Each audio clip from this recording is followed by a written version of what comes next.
পয়লা বৈশাখ আসলেই প্রত্যেক বছর জাতি দুই ভাগে বিভক্ত হয়। একটা হচ্ছে চরম এক্সট্রিমিস্ট, যারা মনে করে যে পয়লা বৈশাখ বলতে আসলে আমাদের সংস্কৃতিতে কিছু নাই এবং সবকিছু নাজায়েজ এবং হারাম। আরেক এক্সট্রিমিস্ট যারা লিবারেল, মনে করে যে হাজার বছর ধরে এগুলো হয়ে আসতেছে এবং এগুলো আমাদের কালচারের অংশ এবং এখানে ধর্ম টেনে আনার কিছু নাই। চলেন আজকে একটু দেখার চেষ্টা করি ছোট্ট করে যে আসলে সঠিক কোনটা। তো এটার জন্য যদি ইন ডেপথ ভিডিও প্রয়োজন হয় সেটা পরে করব, আজকে ছোট্ট করে জানার চেষ্টা করব। তো বেসিক্যালি এই দুই এক্সট্রিমিস্টের মধ্যেই জ্ঞানের অভাব এবং জানা এবং আন্ডারস্ট্যান্ডিং এবং গভীর বুঝ নাই। প্রথমেই আসি যারা হচ্ছে ইসলামিস্ট এবং ধর্মীয় দৃষ্টিকোণ থেকে দেখেন। ইভেন আমি বাঙালি, বাংলা ভাষাভাষী যারা স্কলার আছেন তাদের মধ্যেও দেখছি যে এই পহেলা বৈশাখ নিয়ে এক একজন এক একভাবে কথা বলেন। তো বেসিক্যালি যেটা বিষয় যে কোরআন সুন্নাহ যদি আমরা ভালোভাবে স্টাডি করি এবং ইনডেপথ একটু চিন্তা এবং গবেষণা করি, খুব ভালোভাবেই বোঝা যায় যে সংস্কৃতি কিন্তু ধর্মের কোনো সাংঘর্ষিক কোনো বিষয় নয়, বরং ধর্ম আসতেই সংস্কৃতিকে পরিশুদ্ধ করার জন্য। এখন কখন এটা হচ্ছে নাজায়েজ এবং হারাম হবে? যখন এর মধ্যে অশ্লীলতা থাকবে, এর মধ্যে অপচয় থাকবে এবং এর মধ্যে শিরক থাকবে। এছাড়া কিন্তু আমাদের কালচারাল যে বিষয়গুলো এগুলো খুব ভালো মতোই আমরা উদযাপন করতে পারি, এতে ইসলামের কোনো বাধা নাই। এরপরে আসি যারা লিবারেল, মুসলিম হয়েও আমরা এগুলো করতে পারি। তাদের যে বিষয়গুলো, যেমন ধরেন মঙ্গল শোভাযাত্রা। তো এটা একটা কি উদ্দেশ্য এবং মূর্তি টুর্তি নিয়ে যেগুলো একেবারেই নাজায়েজ। এরপরে মঙ্গল কামনা করার জন্য যে ওই দিনে, আর এটা একটা কেমন জানি যে মঙ্গল কামনা করবেন মানে একমাত্র উপরওয়ালার কাছে। এই মঙ্গল শোভাযাত্রাটা এটা একেবারেই বানোয়াট জিনিস এবং এগুলা ইভেন 100 বছর আগেও ছিল না।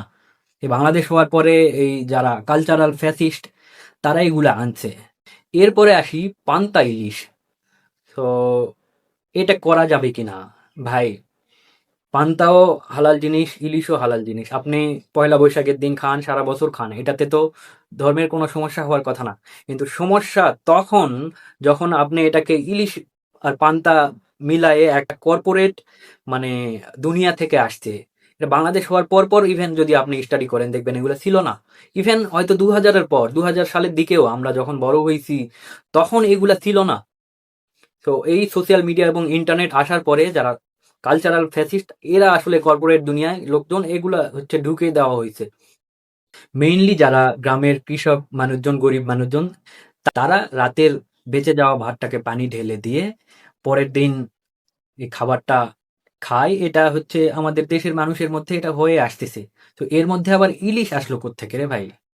যেটা ট্রু সেটা করেন, যে কাঁচামরিচ আহ, মানে এরপরে হচ্ছে আলু ভর্তা, এটা দিয়ে খেয়ে ফেলেন, লবণ দিয়ে খেয়ে ফেলেন, এটাই ট্রু বাঙালি। এরপরে হালখাতা, হালখাতা নিয়ে তো কোনো অসুবিধা থাকার কথা নয়। এরপরে মেলা। তো মেলা তো সারা বছর হয়, বৈশাখের নামে একটা মেলা হলে কি সমস্যা? সমস্যা তখন যখন এখানে নারী পুরুষ ফ্রি মিংলিং হবে, তখন সমস্যা। তো এটা সারা বছরই সমস্যা, শুধু পহেলা বৈশাখে মেলাই সমস্যা নয়। তারপরে পিঠা পুলির অনুষ্ঠান, এটাতেও অসুবিধা থাকার কথা নয়।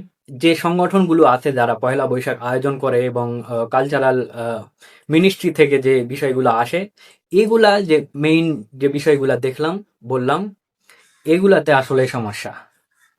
এছাড়া আপনি কুশল বিনিময় করবেন, হালাল বাণিজ্য করবেন, এখানে ইসলামের কোথায় সমস্যা রে ভাই? এখন যারা বলে যে কোনো দিবস পালন করাই হারাম, এরা হচ্ছে এক্সট্রিমিস্ট। দেখেন, ভাষা, কালচার এগুলা হচ্ছে আল্লাহর সৃষ্টি এবং ভাষার জন্য আলাদা করে সৃষ্টিকর্তা জানাইছেন যে এটা তারই সৃষ্টি, আমরা নিজেরা কখনো তৈরি করিনি। এক, দুই নাম্বার, এই যে বিভিন্ন বর্ণের বিভিন্ন কালচারের মানুষ, এটা সৃষ্টিকর্তা বলছেন যে এটা তার একটা নিদর্শন। এই দুই এক্সট্রিমিস্টের মধ্যে মাঝখানে একটা অবস্থান আছে যেটাকে খুব ভালো মতো আমরা সেলিব্রেট করতে পারি এবং এটাই হওয়া উচিত। আশা করি বিষয়টা ক্লিয়ার হয়েছে এবং কোনো প্রশ্ন যদি থাকে অবশ্যই কমেন্টে জানাবেন।